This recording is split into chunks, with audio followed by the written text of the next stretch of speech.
Hello, everyone. This is Lee, and I'm the founder of Business Leaders Rising. So today I've been looking at about a little bit about anxiety.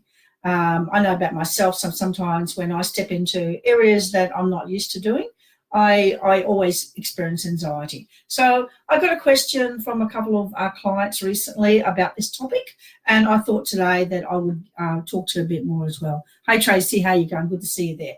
So we have understanding that when we step into an area that we're not really familiar with or an area that we're not comfortable with, we will feel a little bit of anxiety, or we can say stress or whatever feeling that's not quite comfortable for us.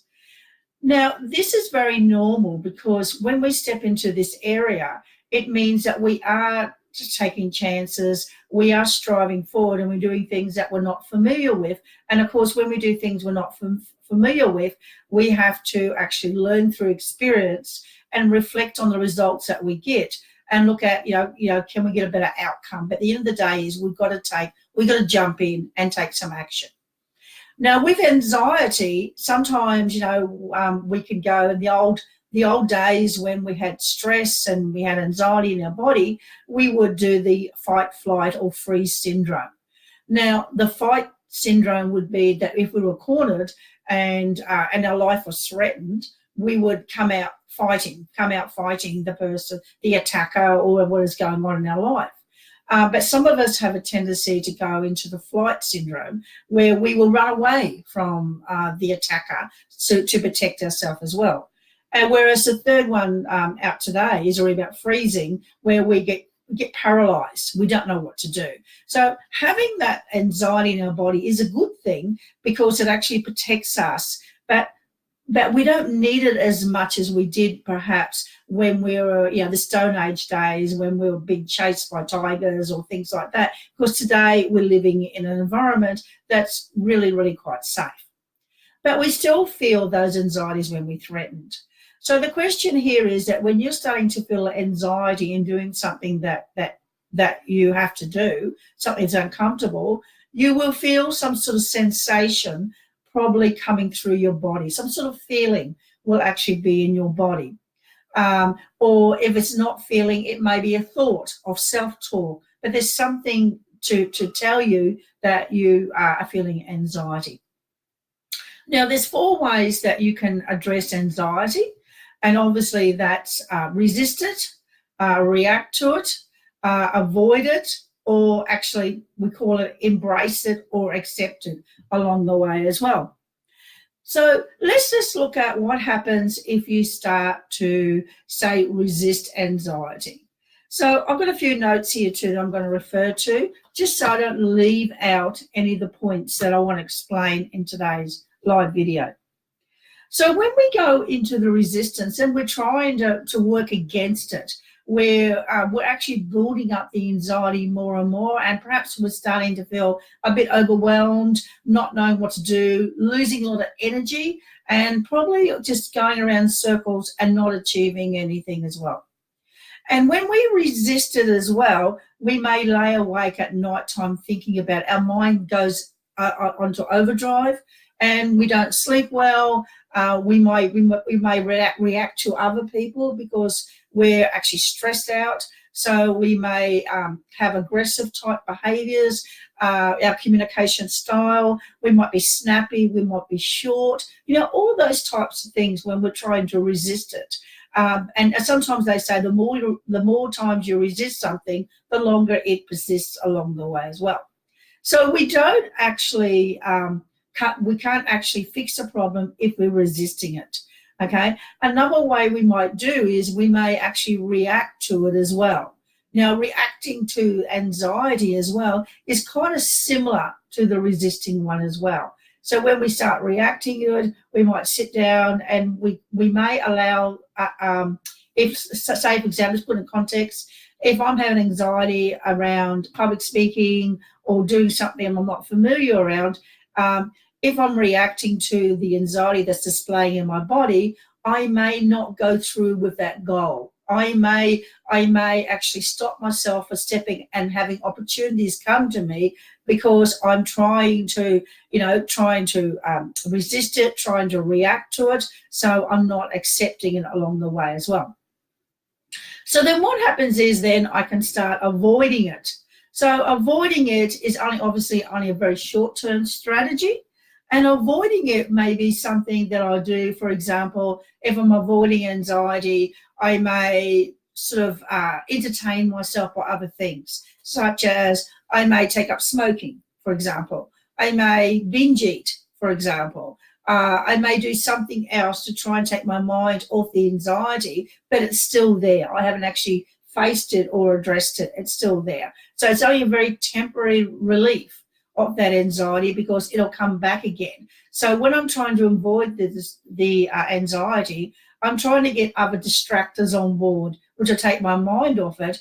But as soon as I stop doing that, it will start then to reoccur again, such as we know with people who binge eat or things like that. As soon as they finish doing that and they're faced with anxiety again, they want to binge eat again, which is probably not aligned with maybe some of their goals that they want to achieve in their personal life along with their business life. But the best way to do with anxiety is to accept it, to embrace it, to embrace that this is very normal. It's very normal to experience anxiety when we're doing things that perhaps we're feeling outside pressures on us as well.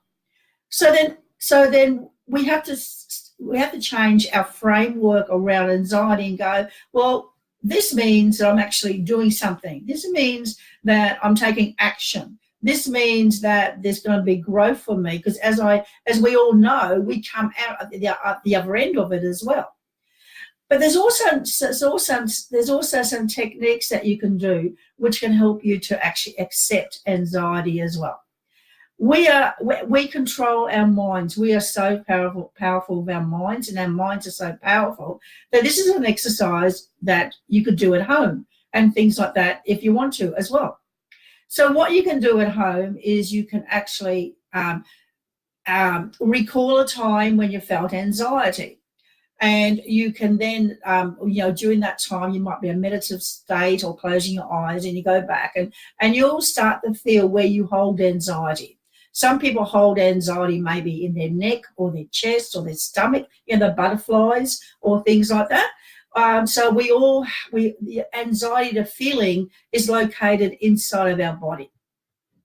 So what we can do as an exercise to actually demonstrate how we can control anxiety is we can actually make it become bigger. So we want to actually play, and the reason why we do this is to create evidence in our mind that we can actually control the amount of anxiety that we feel because we're very empowered. So what we can do is we can do the exercise where we think of anxiety and we think about the size of the anxiety in our body and we make it bigger. And then we make it double it. Then we double it again and we double it again. And we keep doubling it until there's a lot of anxiety in our body. So once we do that, then we want to start to reduce it. So in our mind, we think about the size of anxiety that we have in our mind and we cut it in half.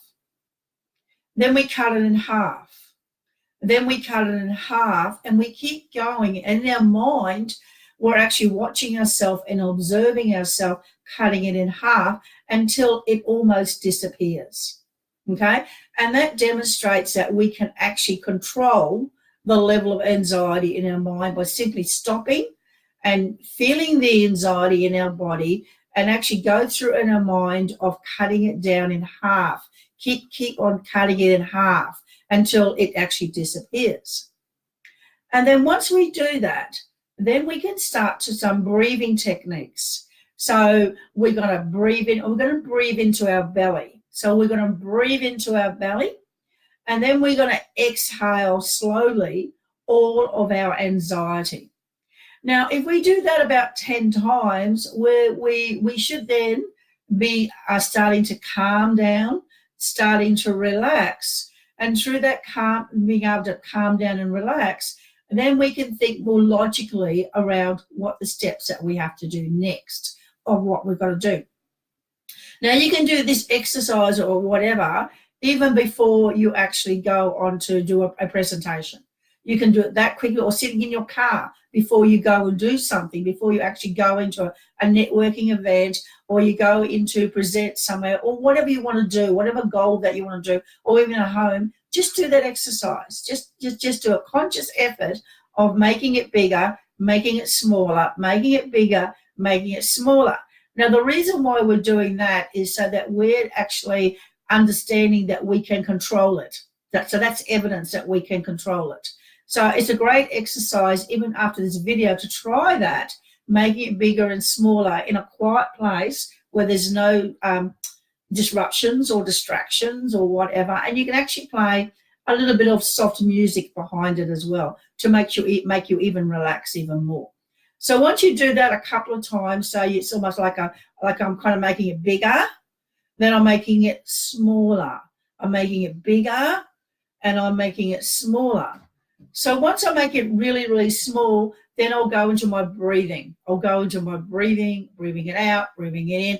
And, if you try this, I'd love to hear your comments below of how that worked for you. And this is just my perspective of how I actually handle anxiety, because I do not allow my fears or my anxiety to stop me from doing things. Like even I was to present at a presentation tomorrow where I was going to be videoed and recorded to multiple states in a large audience and everything else as well. And the person that I was relating to was extremely difficult to work with. It was a type of person that wants you to come up with the ideas, but they're not helping you. And when you come up with the ideas, it's like, this is not what I want. So I was starting to feel lots and lots of anxiety. And I was feeling so much anxiety that I was starting to feel sick in my stomach, because I'm going, this is not going to go well. I don't know what I'm doing. I'm confused, because what was happening was I was allowing that person to take control, and I was reacting to that person because they just couldn't make their mind up. And then I just decided then to do the breathing exercise, which I did, and to make it smaller, and I just relaxed. And then my head seemed to clear. And then I thought to myself, well, now I'm going to do is I'm going to start doing my PowerPoint. I'm going to do my outline. I'm going to take one step at a time, and work through it so that I can get all the outline done and everything else as well. So I was very fortunate, because I was able to change my mindset. So within, I probably experienced the anxiety for about half an hour, which was very uncomfortable to actually experience it. But then I was able to experience it, but not allow it to prevent me. So I'm looking forward to the presentation. At the moment, I'm doing a lot of presentations. I'm doing a lot of working with teams. I'm very, very busy at the moment. So I haven't been as active as I normally have in my group. So I really apologize for that, guys. I'm trying to get back on track again and trying to lead it again for you. But it's just been so busy the last, say, 2 months, 3 months, especially towards the end of the financial year, because a lot of organizations are wanting their budgets, training budgets and coaching budgets and things like that. They want to use it up before the end of the financial year. So I've been really busy with that. But don't worry, I'm going to come back. With blazing guns as well. So I hope you enjoyed today's session. Again, this is a community. I haven't got all the answers. I haven't got all the insights. I'm just putting forward to start off conversations and the start of, ideas and helping people as we go through different stages. But hey, guys, I experience exactly the same as everyone else experiences. Exactly the same. It's just that I've learned now, after being in business since 2001, I've really learnt now not let anything stop me from actually moving forward. But I still have to go through the same stages as anyone else has to as well. Hope you enjoyed today's video. Looking forward to your insights as well about how you handle anxiety as well. Love you to post some comments below. Let's just get a conversation going, start sharing ideas, and create the type of community that we want to build, that's supportive, that's encouraged, inspiring, and helping everyone to grow within their business and personal lives as well. Talk to you again very soon. Take care. Bye.